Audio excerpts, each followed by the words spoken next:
Jelang Popmal, Pemda Buru seleksi atlet futsal.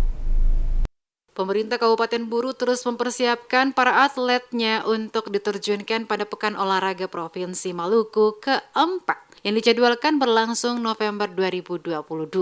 Salah satu yang sudah dilakukan beberapa waktu lalu yakni turnamen catur yang diikuti 45 pecatur dewasa, junior, dan putri. Yang baru saja dilakukan adalah seleksi untuk tim futsal. Dari 35 pemain diambil dari 41 tim yang telah mengikuti kejuaraan futsal Inalatu Cup Agustus lalu.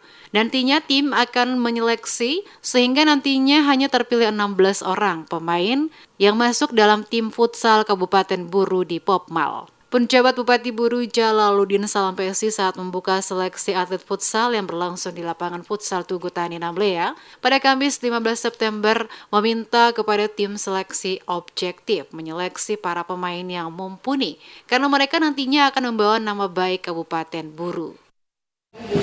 Saya sangat berharap tim yang terpilih nanti adalah betul-betul mencerminkan kualitas yang terseleksi dari 40 orang menjadi 16 orang. Dari tim ini kita berharap bisa mendulang medali emas untuk cabang futsal karena seleksi yang kita lakukan cukup ketat.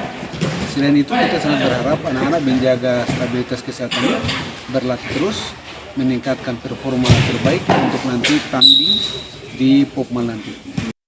Dikatakan pemerintah setempat memberikan support kepada tim untuk tetap semangat bekerja keras dan siap bertanding memberikan sumbangan emas untuk negeri Bupolo. Penjabat Bupati Jalaluddin Salampesi bahkan telah menginstruksikan KONI Kabupaten Buru serta seluruh pengurus cabang olahraga untuk mempersiapkan para atlet menghadapi gelar Popmal dimaksud.